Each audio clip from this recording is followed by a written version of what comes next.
Today. And still on the music theme, have you ever wanted to moonlight at night? You know, sort of you work by day but you're a singer by night. Well, this bloke is Michael Castle. He's a truck driver by day. By night, he's John Farnham in a stage spectacular. I wonder if the real John Farnham knows about that.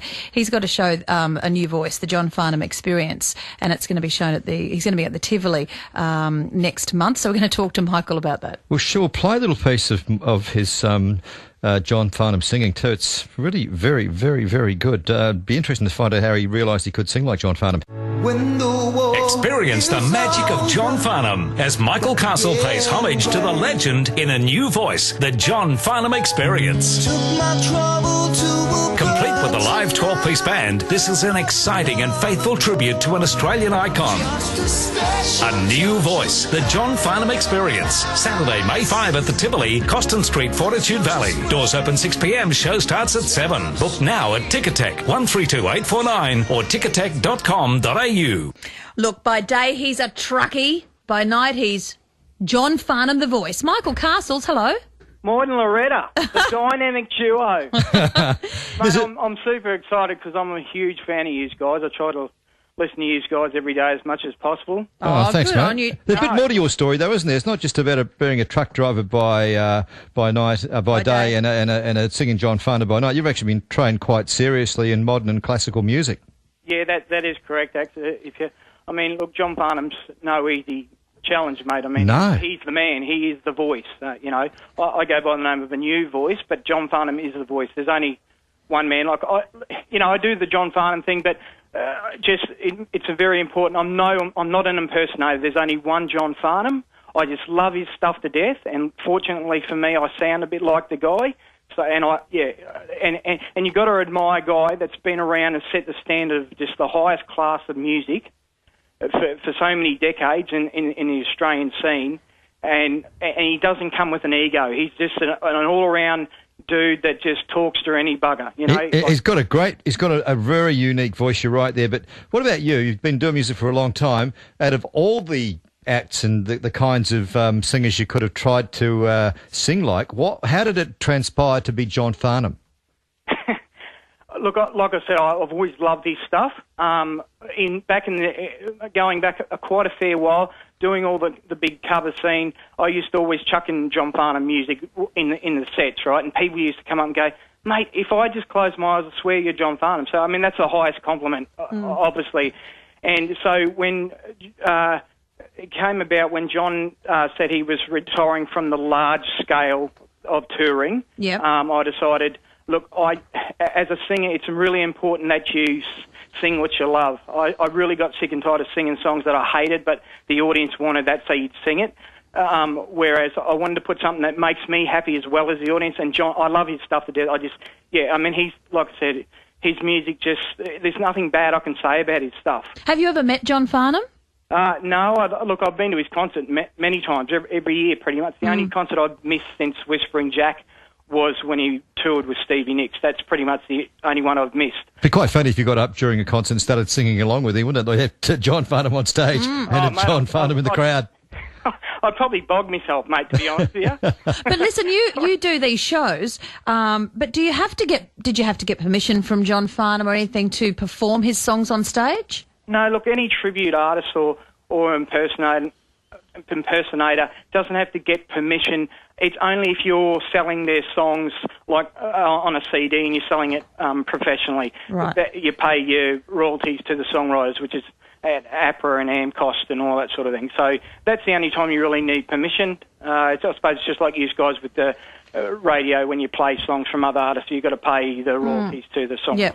Now, what about your concert? I mean, you've got a 12-piece band or something, so it's serious stuff. Right. Myself and 12 others, so there's 13 pieces. Well, that's what's advertised in the poster.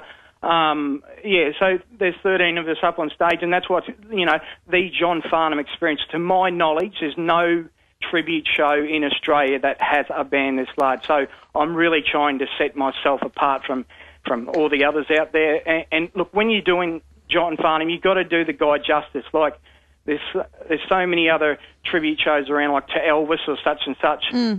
But to John Farnham, there's not many of us out there that do a tribute to the guy. And as you can understand, because he's just the toughest tasked to do. So it just basically comes down to just loving what you do and make sure that if you've got the hugest respect for the guy, you've got to do a great show.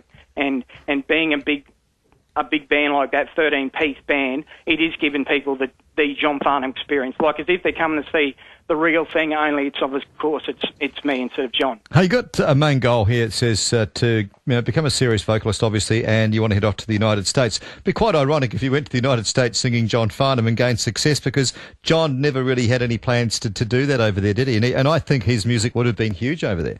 Moyd, to be honest, I get asked that all the time over the years. They wasn't John good enough? Far from it. He's like any muso that's anywhere in the world respects John Farnham for the vocals that he puts out there. And he was offered many times to go over to the States, but John said to tour the States, to make it in the States, you'd have to move to the States, and he just would not. No. And that's come from his own mouth. There is actually documentaries and interviews you can see with John, him saying that, I just couldn't do that to Jillian and the kids, move up to the US with them, as it'd be too much of a hard task.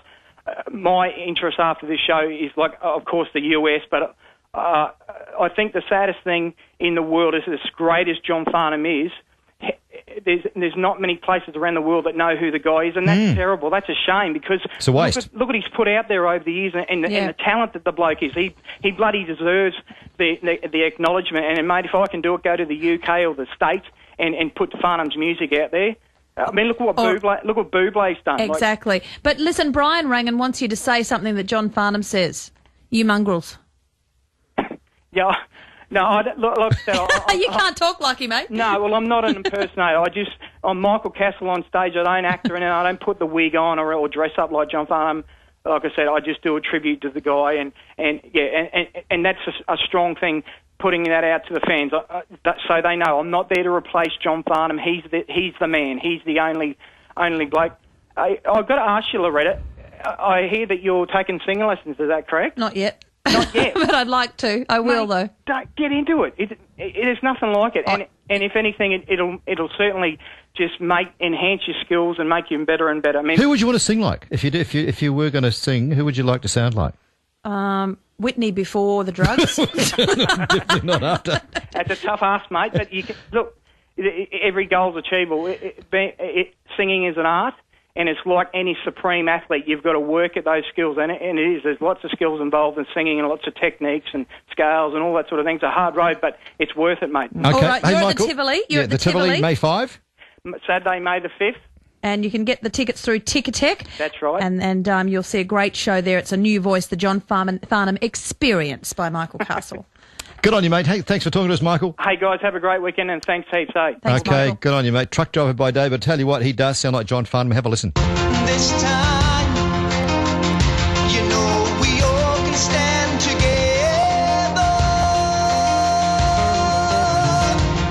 Oh, the power to be powerful. Believe that we can make it better. If someone hadn't told you that wasn't John Farnham, You'd think it was. You could almost close your eyes and think it exactly. was. How ironic if he does go to the States and sings John Farnham's songs. John great Farnham, if he could meet him. That music becomes huge in America. Wouldn't it? It'd be great. I'm surprised he hasn't met him. It'd be great for him to be able to meet John Farnham. The Tivoli, Saturday, May 5, if you want to get along. Ticketek is where you can get your tickets. So if you're a John Farnham fan, John doesn't tour that often these days. At least you get to experience his music live on stage. If you could be a tribute person, who would you like to pay tribute? Who could I be? You could. Whose music Kenny do you Rogers. No, I don't like... Kenny Rogers. Yeah, but I'd have to sing. I'd have to be a real sort of country-type song. I haven't got much of a range of music, have I? Who would I like to... Who could I sound like? Johnny Cash? Johnny Cash. ABBA. See, I liked ABBA. But Whitney Houston, I love her music. There's a lot of tribute bands around, aren't there? I mean, there's Neil Diamond. There's a guy doing Neil Diamond. There's a guy doing David Bowie. There's a guy doing Elton John. You got the Monkees. You got the Beatles. There's a whole bunch of people doing the Beatles. Of course, Elvis impersonators all over the place. But as Michael said, he's not an impersonator. No. He's a tribute. Pays tribute to John Farnham. But yeah, be a good show, the Tivoli. So make sure you get your tickets through Ticketek, and it's happening Saturday, May 5.